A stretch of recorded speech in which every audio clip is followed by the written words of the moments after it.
Pablo, your overall thoughts on the match? There was a lot there. Where do you want to start? Um, just from the stuff that we can control, I think again the first half, um, I think we were a bit sloppy with the ball, playing negative too often to try to gain control. But then we lost, we lost cheap balls, and it was really transitional in that first half. And then obviously a really nice building late in the half to get us on the score sheet. But I thought we were fortunate to come out. Um, tied in the first half. And then the second half is completely different where I feel like we definitely controlled the game on our terms.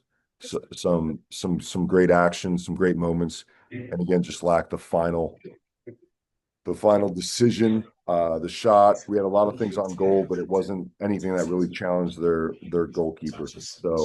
Um, so from the stuff that we can control, I think that was really it. And so for me, it's really about how do we start next week's game being more positive in the way we play, a lot like the San Diego game, and that will be our challenge for our group. It looked like there was a determination to play through and keep the ball on the deck. And historically, in the time you've been there, you've wanted to hit a lot of big diagonals. Anytime there were, 6v6 in a congested area, you didn't try to negotiate your way through it. It was just a big switch and try that. There wasn't a lot of that in the first half. Was that the game plan, or was that a source of frustration? No, I think it was a source of frustration. I think positionally, just little things like Gozo was too high when we play against the back four. We want to play in between the wing back or the outside back and the winger to create an option for Phil. Oftentimes when Phil had the ball, he had no option. So he'd turn and we'd play it back to Hoffa and we'd midfield all the way back. And so the thought, what we'll talk about is again when we're close to midfield and we get a ball where we can face forward, it's really a trigger for us to it should trigger our opposite movements higher up the field to create a threat in behind, right? So if they're going to play with the high line, what we always talk about is challenge it. And it does two things. One, obviously, if you get in behind, it's a great goal scoring opportunity. But two, nothing else.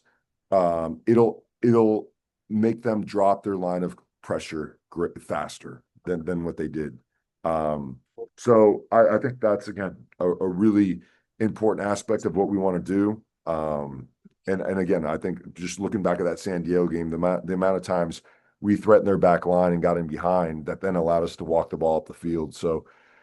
Um, so yeah, you identified it, well. And in the second half, we were able to keep it on the deck and beat they had a three-man midfield and we boxed it up and had four and the guys executed technically much better in the second half. And then, we were able to gain control of the game. But there's a few things that, we'll continue to talk about because the last two first half haven't been up to our standards. It also looked like there you got a yellow card on a center back for them who's maybe a little on the younger side and seemed to be struggling. And I guess we were a little surprised that you didn't, as a group, attack him more, whether it was Gozo or Solans, and really go at him because he seemed to be having problems and he was on a yellow card. It kind of seemed like an opportunity for a matchup inside the game. Well, I'll tell you what, DJ, if you wanted us to get a call like that, I think this is the wrong game. Yeah, and that's why I think it's a fool's errand. I know that Pro will go back and analyze this game, and they'll definitely send us um, an apology on what took place because again, I think as coaches, all we want is consistency. Um, and from game to game, it's just very difficult as to what the criteria is for a dog a penalty kick. It's just a really interesting moment for us.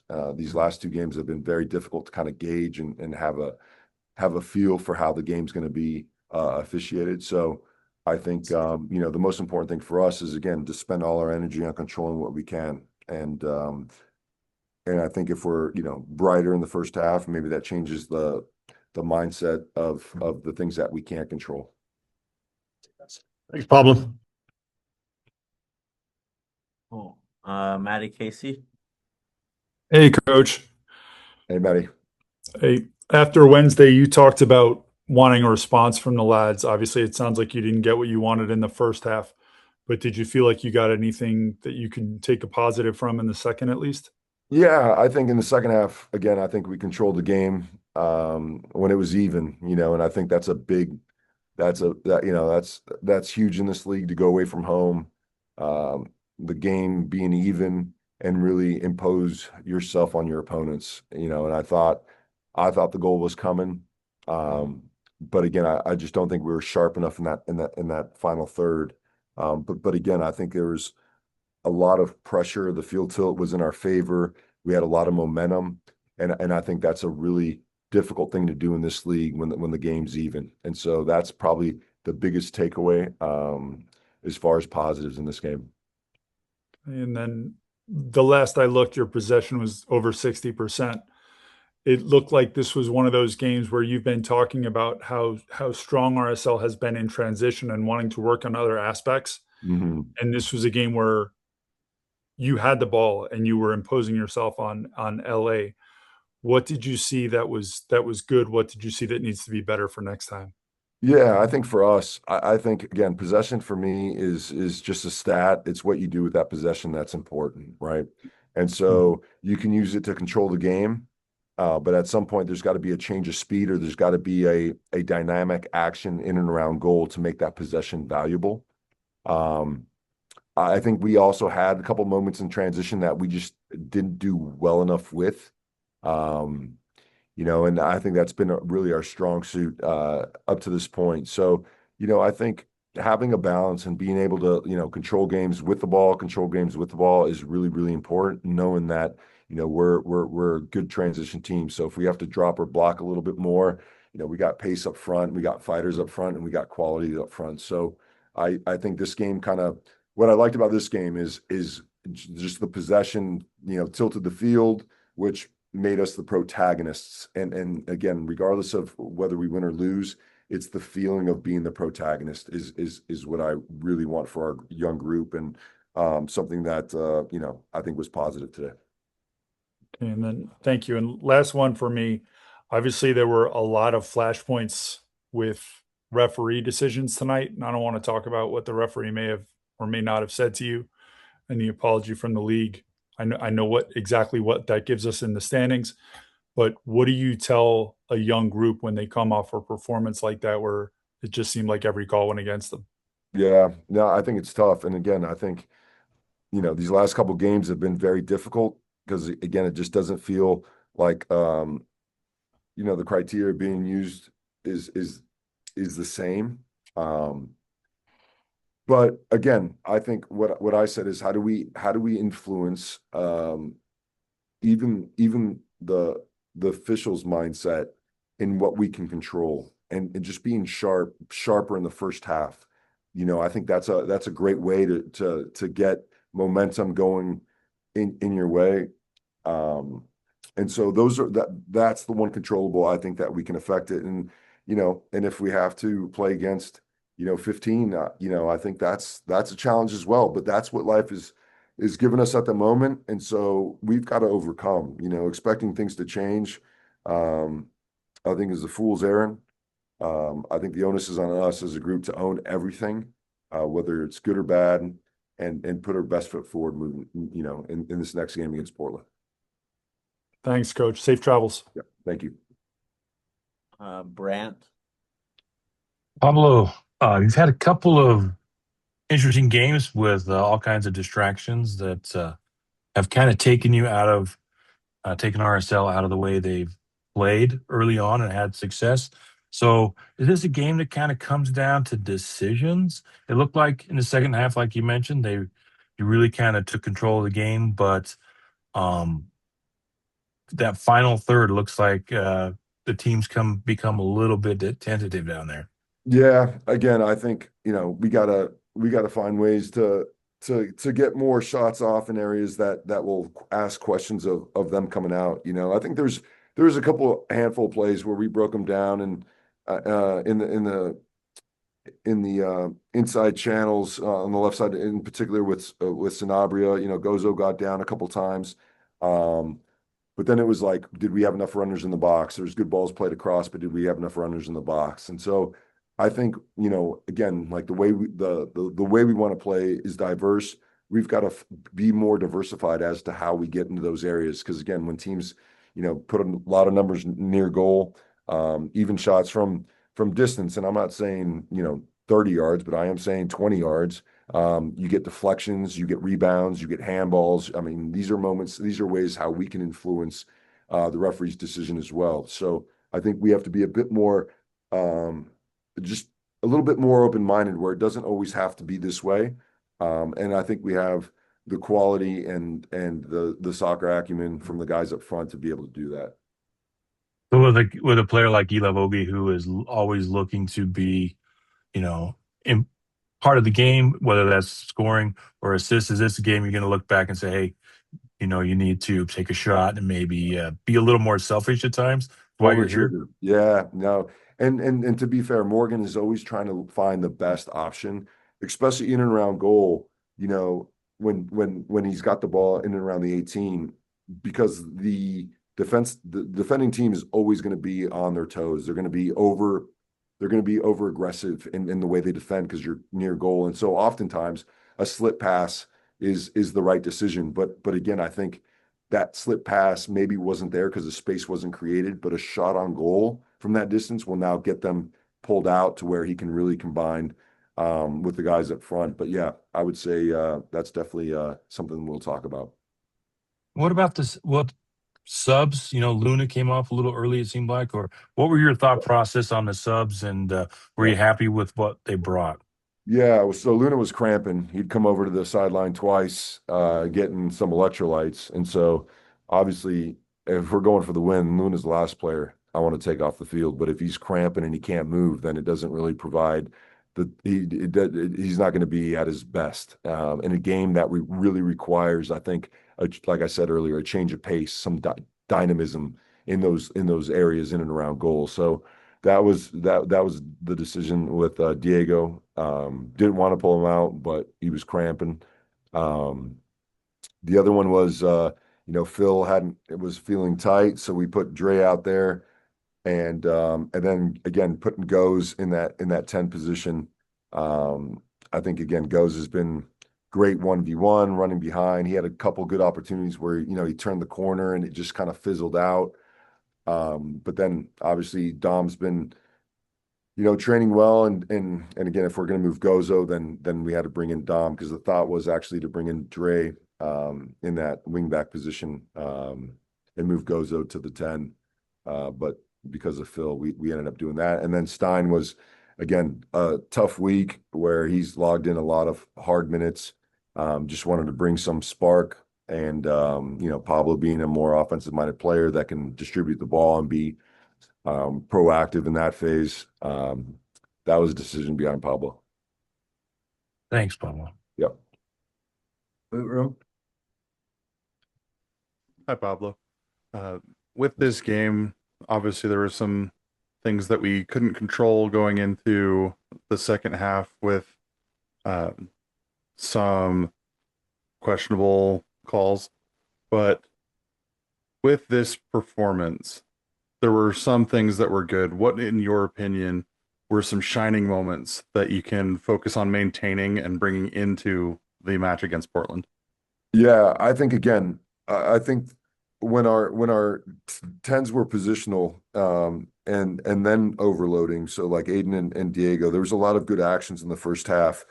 So again, against a team that's playing with a single pivot, if our tens are disciplined in those pockets, like they were in the second half, you know, I mean, that was the biggest thing coming out of the halftime.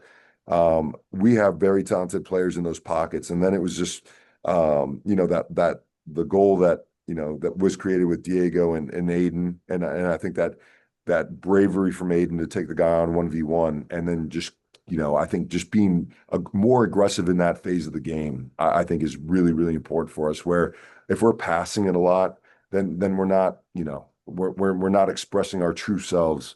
And so I would say that the second half where we were able to gain control of the game away from home with an even score line says to me that at least the mentality's in the right place. Because we want to win every game. We don't want to just come and get a tie. And so the only thing lacking was that, again, that polish in that final third. So I attribute a lot of that to tired legs, having had so much time off, and then, this 3-game week, it's been tough, but I think moving forward we'll be physically capable, and we'll learn from these couple games. Thank you. Isaí, time for one.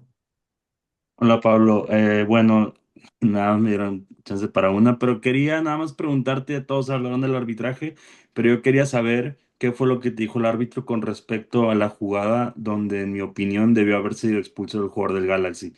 ¿Cuáles fueron sus motivos, más que todo porque es lo que yo quisiera entender en ese lado?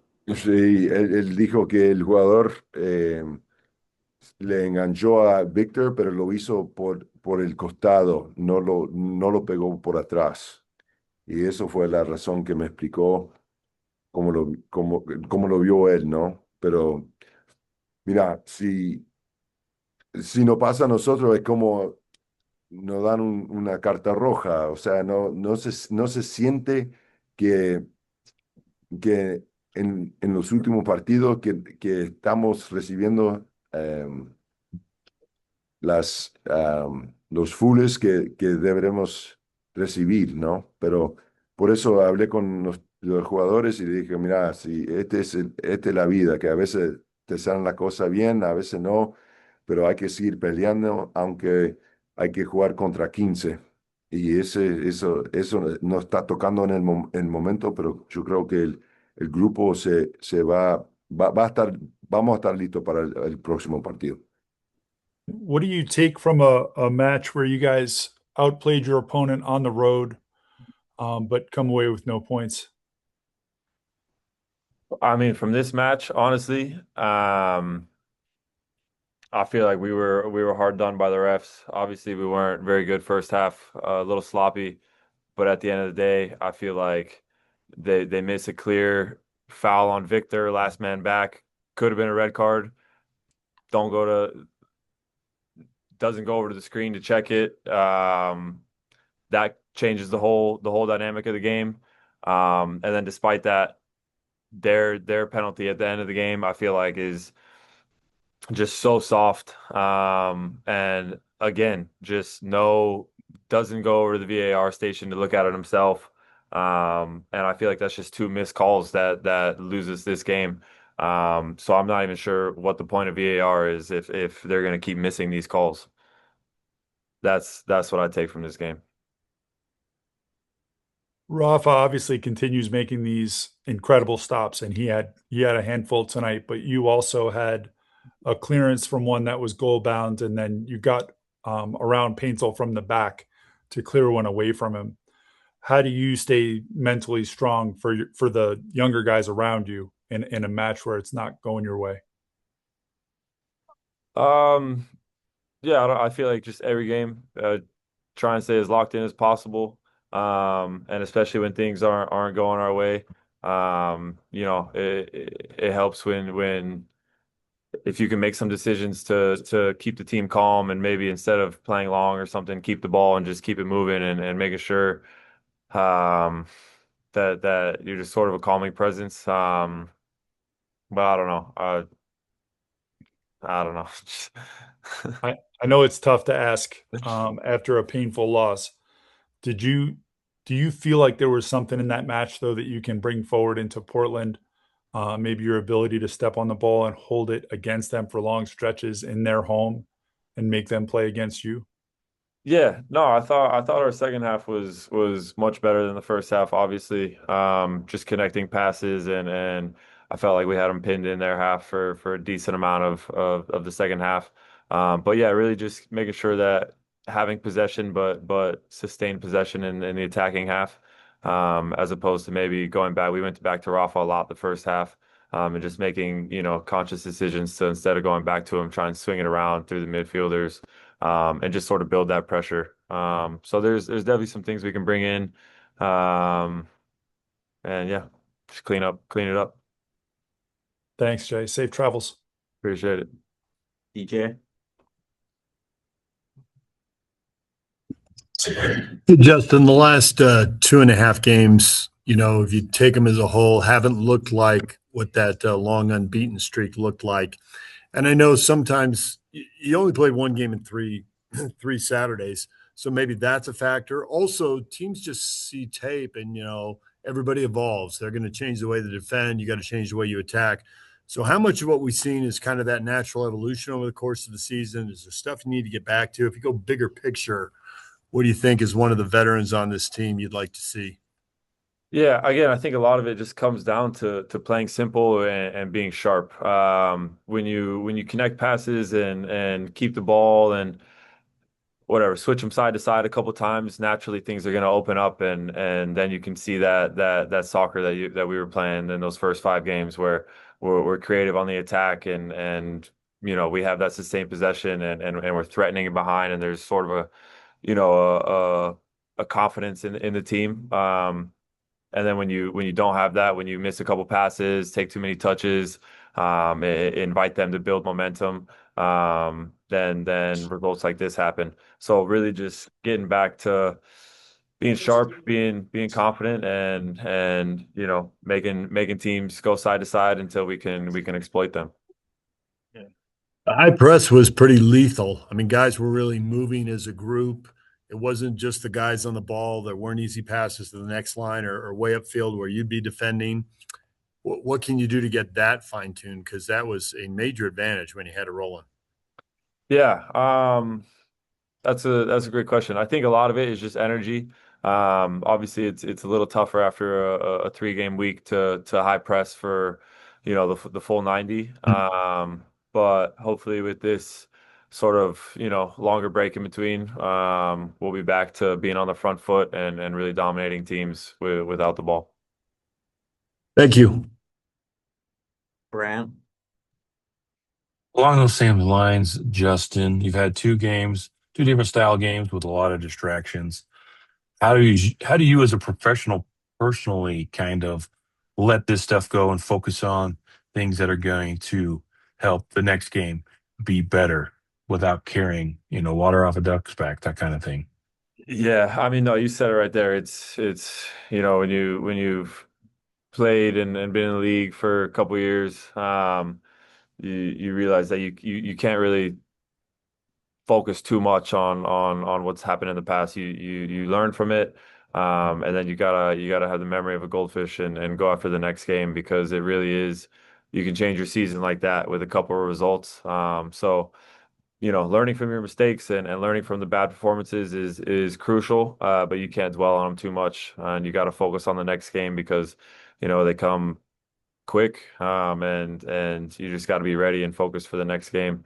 Because it's we have one in a week, and we got to win that one now. So it's the longer you play, I think the more you realize that, okay, maybe we missed an opportunity here, but we have a great opportunity next week to lock back in and get right back on track. And then along those lines, obviously a lot of talking points from this game, but what are some positives from this game that you saw that kind of said, hey, we're getting back on track here? Yeah, I think the commitment from the team in the second half was top. I think we had the ability to kind of adapt to the games. Like David said earlier, teams do video, they change how they press, how they attack. This game there was a lot of the 10 running through. And I thought we dealt with it well with Noel and Stein picking up. So just the ability to adapt and kind of recognize in real time the other team's tactics and how some teams are playing in a 5 now, 4 against us, man to man sometimes. So just being able to recognize that and adapt in the game, I think is a sort of a strong suit that we've been able to do this year. Thank you. Congratulations. You played well tonight. Boot room. I have time for 2. Justin, congrats on the good performance despite the result. There were quite a few times where you personally saved a few chances that they had in. Was there pressure on you to kind of take this and put it on your back and as the veteran lift the guys after these things that you weren't able to control? I wouldn't say so. I rely on those guys just as much as they rely on me. I think every game is going to call for, different things, and it just happened to be, my turn this time to block the goal or whatever, get on the block on paint still. But it's if you look back at the games, we've had players stepping up every different game, and it just happened to fall on me this time. But no, I don't personally feel that. I feel like every game we always approach same way, same mentality. We're all on the same page. It takes all of us, especially our team with how we press and how we defend and how we attack. It's really going to take all 11 guys plus the subs that come in to win every game. DeAndre, could you just sum up that game, what you saw there? There was a lot going on. What's the most important thing to take hold of and go forward with? Yeah, I mean, I think first, ultimately, we gotta look to ourselves and look at our own performance. And it wasn't up to par, I don't think, for what we expect ourselves to be at. But I also think there were some obvious decisions there from certain people that raised a lot of questions. I'm still here kind of scratching my head at kind of some of the calls. So yeah, I think that definitely played a part in the game as well. And it's disappointing because people can have bad days, people can make mistakes or whatever, but when you're changing the outcomes of games, then yeah, it starts to become a problem. Was one of the problems just not being crisp enough, good enough in possession, and hitting big switches when it was 3v4 in the midfield or 2v3 along the sideline? Yeah, I mean, like I alluded to, I think first and foremost we have to look at ourselves, and the performance wasn't up to par. Credit to Galaxy, they came out with a lot of intensity, and we weren't sharp enough, and we know that. Like that's something we talked about after the game, and something that we need to clean up. All right. Thank you. Mm-hmm. Brant? Just curious, DeAndre, in games like this where there are some interesting things going on, calls and that, what are the conversations like with the center ref, the center official there on the field? And are they ever effective in kind of helping him maybe see the game a little differently during the game? I'm always curious about that. Yeah, I mean, they're never that productive, I would say. But I think as players, all we're looking for really is an explanation. And personally, like I would love an explanation. I think the club would love an explanation from Pro on one, the penalty, two, the no call on what seemed to me an apparent like red card. It's still kind of baffling to me, and I'm sure this will get out, and I'm sure the MLS will come to me with a fine, and I'm fine paying it. But like at some point, like something's got to change. And I'm not just saying for us, not just saying it's not like playing the victim here, and we, week in and week out, we're getting the worst. No, it's every team. I'm talking to different players. It's a lot of players that are saying the same thing. So.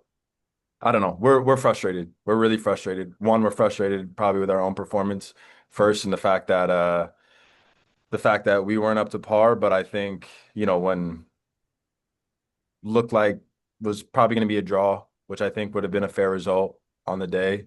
When the game gets changed like that, then it's frustrating. So. And you're a veteran. You've had a couple of interesting games not go the way you were expecting. How do you help this team moving forward to let this, these results kind of go off like water off of your back, like a duck's back, and move forward and not let Yeah. them I mean, that's it definitely comes with experience. I think it's easy to just focus on the negative things, but I think we also have to realize, where we were two games ago. I think it's been what, 6 days and or 5 days or whatever since, our win versus San Diego, I think, right? 6 days, something like that. And, we were flying at that point. So it's not like we've been like this for 2 months where, we found ourselves in a little hole. I think the best time to bounce back is now. So it's the next training session, just working even harder. And realizing this is behind us. We can't change it at all. As frustrating as it is, we can't change it. So it's just about looking forward and looking to Portland. Thank you. Maddie Casey with the final question. Hey, Dre. How you Their doing? goals came from. I'm good, brother. How are Good, you? good. Their goal came from a penalty and then a free kick that well, I'll ask you at training this week after you get a chance to see the foul that they I saw called it. that free kick on. I saw it. But not to get you fined again. Yeah, it's Where- fine. With their frontline rotations and transition threats, Uh-huh. where did they give RSL a hard time? Where did you make them uncomfortable? I think for both teams, it was kind of the balls in behind. Obviously, with Paintsill, with Peg, with Royce, they're all very technical, talented players. And, with the way we play, we want to be aggressive in the way we press. There's going to be times where find yourself 1v1, and with those players, it's always going to be difficult. So, if as a team, if we can't get the pressure right and those players can find space with the ball, it's always going to be difficult. So I think they gave us some problems there. I think again we gave them problems also on the other end, getting in behind. So yeah, that's kind of what the game called for today, I guess, for both teams. So yeah, Thanks, Trey. Safe yeah, travels, no brother. problem. Thank you, I appreciate it. Thank you.